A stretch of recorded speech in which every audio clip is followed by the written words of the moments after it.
Welcome दोस्तों, कैसे हैं आप लोग। स्वागत है आपका हमारे YouTube चैनल ITV हिंदी पे। दोस्तों, आज हम आपके लिए लेकर आए हैं साइकोलॉजी थ्रिलर मूवी, जिसमें दिखाया गया है कि कैसे एक लड़का लड़कियों को किडनैप करके मारता है। इस मूवी का नाम है साइको। कहानी की शुरुआत में यूं दिखाया जाता है कि एक लड़की को किडनैपर ने बेड पर बांध कर रखा है और वो उसको मरने वाला है। तभी किडनैपर देखता है कि लड़की के चेहरे पर ना कोई डर है और ना वो रो रही है। किडनैपर गुस्से में एक बड़ा नाइफ लेकर आता है लड़की को मारने के लिए, पर लड़की ये देखकर हंसने लगती है। किडनैपर गुस्से में लड़की को पूछता है कि हंस क्यों रही हो। लड़की कहती है कि तुम मुझे नहीं मार सकते, मुझे मेरा बॉयफ्रेंड बचा लेगा। यहाँ से सीन शिफ्ट होता है और हम लोगों को दिखाया जाता है कि एक लड़की स्टेशन पर अकेले बैठी है। वो अपने बॉयफ्रेंड के आने का इंतजार कर रही है। इस लड़की का नाम दामिनी है। तभी वहाँ पर किडनैपर आ जाता है और लड़की को बेहोश करके अपने साथ ले जाता है। लेकिन बेहोश होने से पहले लड़की अपने बॉयफ्रेंड को आता हुआ देखती है, जो कि अंधा है। लड़की के चेहरे पर एक मुस्कान आ जाती है। इस लड़के का नाम गौतम है। जब गौतम स्टेशन पहुंचता है तो वो दामिनी को आवाज लगता है। दामिनी को वहां न पाकर गौतम दामिनी को इधर उधर ढूंढने लगता है। तभी गौतम को नीचे दामिनी की रिंग पड़ी मिलती है, जिसको देखकर गौतम समझ जाता है कि कुछ गड़बड़ है। गौतम वहां पर पुलिस को बुला लेता है। आगे क्या होता है, क्या गौतम दामिनी को बचा पाता है या किलर दामिनी को मार देता। चलो देखते हैं मूवी की पूरी कहानी। क्यों दिखाया जाता है कि किलर ने किसी लड़की को बेड पर बंद कर रखा है। तभी किलर उस लड़की का सर काटकर उसको मार देता है और उसकी बॉडी को कहीं डिस्पोज कर देता है। अगली सुबह पुलिस इस जगह पर पहुंचकर बॉडी को चेक करती है और अपनी फॉर्मेलिटी पूरी करके चली जाती है। सेम शहर में हमारा हीरो गौतम भी रहता है। गौतम काफी रिच है, पर गौतम को दिखाई नहीं देता। गौतम बचपन से अंधा है। गौतम को एक रेडियो जॉकी को सुनना बहुत पसंद है, जिसका नाम दामिनी है। गौतम को दामिनी से प्यार हो जाता है। गौतम हर जगह दामिनी के पीछे पहुंच जाता है। गौतम को सब पता होता है कि दामिनी कब कहां और क्या कर रही होगी। गौतम अपने दोस्त को साथ लेकर हर जगह दामिनी को फॉलो करता है। एक बार दामिनी को फॉलो करते करते गौतम और उसका दोस्त एक शादी में पहुंच जाते हैं। गौतम वहां पर एक गाना गाता है दामिनी को इम्प्रेस करने के लिए। गाना खत्म होने के बाद दामिनी गौतम पर भड़क जाती है। गौतम की कई बार रिक्वेस्ट करने पर दामिनी कहती है कि अगर कल मैं खिन जाऊंगी, अगर तुमने उस जगह का पता लगा लिया तो मैं तुम्हारा प्रपोज एक्सेप्ट कर लूंगी और मान जाएगी कि तुम मुझे सच्चा प्यार करते हो। हिंट के लिए दामिनी कहती है कि मेरा कल का प्रोग्राम तुम बहुत ध्यान से सुनना। नेक्स्ट सीन में हमें वही स्टेशन वाला सीन दिखाया जाता है, जहां दामिनी गौतम का इंतजार कर रही थी। जहां किडनैपर बहुत शातिर ढंग से दामिनी को किडनैप कर लेता है। रिंग मिलने के बाद गौतम पुलिस को सब बता देता है। टैब हमें किडनैपर को दिखाया जाता है, जो दामिनी को एस्टा देखकर हंसने का कारण पूछता है। दामिनी कहती है 7 दिन बाद मेरा बर्थडे है और तब तक मेरा बॉयफ्रेंड मुझे ढूंढ लेगा। किडनैपर उसका चैलेंज एक्सेप्ट कर लेता है और उसको नहीं मारता।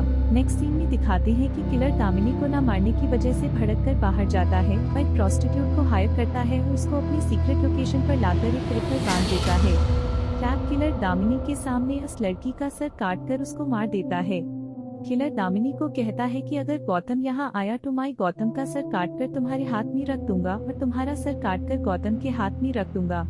इसके बाद किलर उस लड़की की बॉडी को ले जाकर एक क्रॉस बार टांग देता है। अगली सुबह पुलिस वहां आकर इंक्वायरी करती है। वहां इंस्पेक्टर मुथु पुलिस कमिश्नर को कहते हैं कि ये दामिनी की बॉडी नहीं है। ये बात दामिनी के पिता ने कंफर्म की है। तभी वहां गौतम भी आ जाता है और लाश को सूंघकर पता कर लेता है कि ये लाश दामिनी की नहीं है। वहां से गौतम एक साइकियाट्रिक के पास जाता है और कहता है कि दामिनी जिंदा है। वो कहती है कि ये संभव नहीं है, क्योंकि आज तक किलर ने जितनी भी लड़कियों को किडनैप किया है सबको मार दिया है। गौतम वहां से सीधा पुलिस स्टेशन जाता है। वहां गौतम को कांस्टेबल अकबर मिलता है, जो गौतम को एक्स कांस्टेबल कमला का नाम बताता है, जो इस किडनैपर के केस पर काम कर रही थी।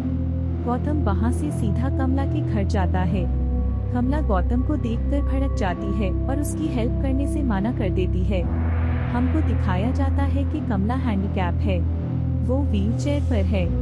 गौतम गुस्से में कमला को थप्पड़ मारकर वहां से घर आ जाता है। रात को कमला अपनी मां को लेकर गौतम के घर आती है और माफी मांगते हुए मदद के लिए हाँ कह देती है। कमला कहती है कि हमको सबसे पहले इस केस की पूरी डिटेल चाहिए जो पुलिस कमिश्नर के ऑफिस में है। गौतम टॉर्च लेकर रात को फाइल लेने चला जाता है जहां कोई उसको पीछे से पकड़ लेता है। बाद में पता चलता है कि ये कांस्टेबल अकबर है जिसने गौतम को बचाने के लिए पकड़ा था क्योंकि वहाँ कोई आ गया था। बाद में अकबर गौतम को पूरी फाइल की फोटोकॉपी बना कर देता है जिसको लेकर गौतम कमला के पास आता है। फाइल देखकर हम सबको पता चलता है कि टोटल 14 लड़कियों का मर्डर हुआ है। गौतम कमला को लेकर सब विक्टिम्स के घर जाकर पूछताछ करता है।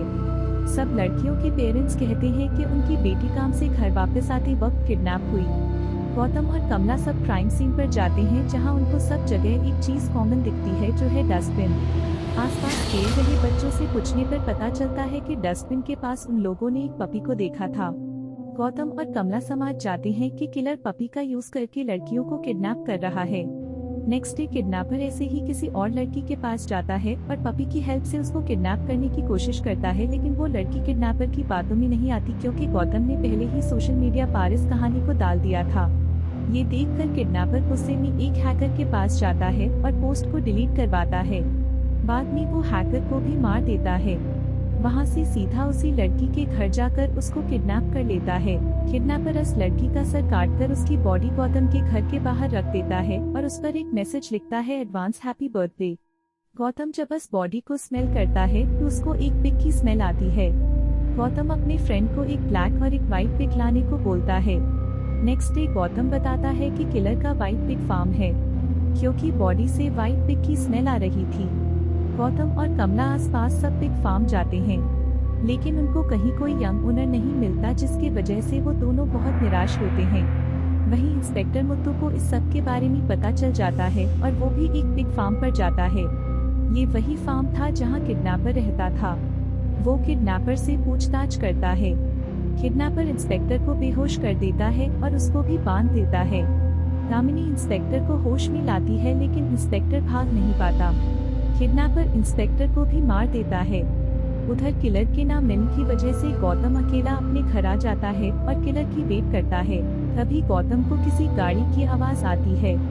गौतम समझ जाता है कि ये किडनैपर की कार है। वो कार के पास एक कैक्टस का प्लांट लेकर जाता है और अपने हाथ से कार के साइज का पता लगा लेता है। तभी वहाँ गौतम का दोस्त आ जाता है। किलर वहाँ से भागता है और गौतम का दोस्त उसका पीछा करता है। बड़ी लंबी चेज के बाद किलर गौतम के दोस्त को भी मार देता है। नेक्स्ट डे गौतम अपने दोस्त की डेड बॉडी के पास जाता है और बहुत रोता है। डॉक्टर गौतम को उसके दोस्त की चीजें देते हैं और बताते हैं कि किलर उसके दोस्त की एक उंगली काट कर ले गया। गौतम कमला को कहता है कि अब वो किलर को नहीं ढूंढेगा। कमला गुस्से में उसको कहती है कि अगर उसको बीच में साथ छोड़ना था तो उसको अंधेरे से बाहर क्यों निकाला। काश वो कॉलेज की सीढ़ियों से ना गिरी होती। कॉलेज की बात सुन के गौतम को कुछ याद आता है और वो कमला के साथ कॉलेज पहुंचता है और कॉलेज में भी एक लड़की का कत्ल हुआ था। सीसीटीवी में उसको प्रिंसिपल के पास मुंह छुपाए एक आदमी दिखता है लेकिन उसका फेस नहीं दिखता। प्रिंसिपल कहता है कि किलर लेफ्ट हैंडेड था। तभी गौतम को कुछ याद आता है। वो अपने दोस्त का सामान चेक करता है। तभी अपने दोस्त की कटी उंगली देखकर गौतम को क्लिक होता है कि उसके दोस्त ने जानबूझकर उंगली काटकर भेजी थी हिंट के लिए, क्योंकि किलर की भी उंगली नहीं है। अगर आप अभी तक वीडियो देख रहे हैं तो वीडियो को लाइक, शेयर, कमेंट और चैनल सब्सक्राइब जरूर करें। गौतम वैन से कार डीलर्स के पास जाता है क्योंकि गौतम ने कार का साइज ले लिया था। टैब पूछताछ करने पर एक वर्कर बताता है कि उनका एक कस्टमर है जो रिच है, जिसकी एक उंगली नहीं है और जिसका पिग फार्म है। उसका नाम अंजलिमाल है। गौतम वहां से सीधा इस एड्रेस पर पहुंचता है, लेकिन अंजलिमाल वहां नहीं होता। टैब वहां गौतम छानबीन करता है और वहां से एक मैप ले लेता है, जिसको देखकर कमला लकड़ी की तीलियों से वैसा ही मैप बना देती है। गौतम उस मैप को याद कर लेता है। तभी ह्यूम दामिनी को दिखाया जाता है, जिसको टिकाने में एक बुढ़ी औरत बंधी हुई मिलती है। वो औरत दामिनी को बताती है कि वो उंगलीमाल की टीचर है। उंगलीमाल एक ऑर्फनेज में रहता था। वो बचपन से अनाथ है। एक बार उसने उंगलीमाल को सजा दी थी, इसलिए उंगलीमाल ने उसको कैद किया हुआ है। दूसरी तरफ ह्यूम दिखाया जाता है कि गौतम और कमला दामिनी को छुड़ाने के लिए निकलते हैं। गौतम कार चला रहा होता है और कमला उसको रास्ता बताती है। उंगलीमाल दामिनी को अपनी टीचर के सामने एक चेयर पर बंद लेता है और एक खेल शुरू करता है। उंगलीमाल वही सीन दोहराता है जो बचपन में घटा था, जहां उसकी टीचर उसको गलती करने पर 60 टाइम सजा देती है। उंगलीमाल बहुत चिल्लाता है। दामिनी ये सब देख रही होती है। तभी उंगलीमाल दामिनी को मारने के लिए उसको बेड से बांध देता है। टैब तक गौतम वहां पहुंच जाता है। बिल्डिंग में सायरन बजने लगता है, जिसको सुन के उंगलीमाल गौतम को मरने के लिए भागता है। तभी कमला की माँ वहां की लाइट काट देती है। अंधेरे में उंगलीमाल गौतम को चाकू मार देता है, लेकिन गौतम किसी तरह उसको चेन से बंध देता है। गौतम दामिनी को खोल देता है और वो दोनों वहां से भगने लगते हैं। तभी उंगलीमाल उच्ची उच्ची कहता है कि उसको अकेला मत छोड़ के जाओ, वो अकेला नहीं रह सकता। दामिनी को उंगलीमाल पर बहुत तारास आता है, वो चाबी वही छोड़ देती है। तभी वो टीचर वो चाबी निगल लेती है। उंगलीमाल अपनी टीचर का पीठ फाड़कर चाबी निकल कर आजाद हो जाता है और बाहर आता है। लेकिन किसी तरह गौतम और दामिनी वहां से भाग जाते हैं। नेक्स्ट डे प्रेस कॉन्फ्रेंस में दामिनी से उंगलीमाल के बारे में पूछा जाता है। दामिनी कहती है कि उसको उंगलीमाल में किलर नहीं, एक मासूम बच्चा दिखा जिसको बस प्यार की जरूरत है। अगर वो मेरा भाई होता तो मैं उसको बहुत प्यार देती और बहुत प्रोटेक्ट करती। ये इंटरव्यू उंगलीमाल भी सुनता है और खुश होता है कि आखिर किसी ने उसको पहचाना। वो एक पहाड़ पर जाता है। वो हेस्ट वहां से जंप करके सुसाइड कर लेता है। और इसी के साथ ये खूबसूरत फिल्म यही खत्म होती है। अगर आपको हमारी एक्सप्लेनेशन पसंद आई तो लाइक, शेयर, सब्सक्राइब करें।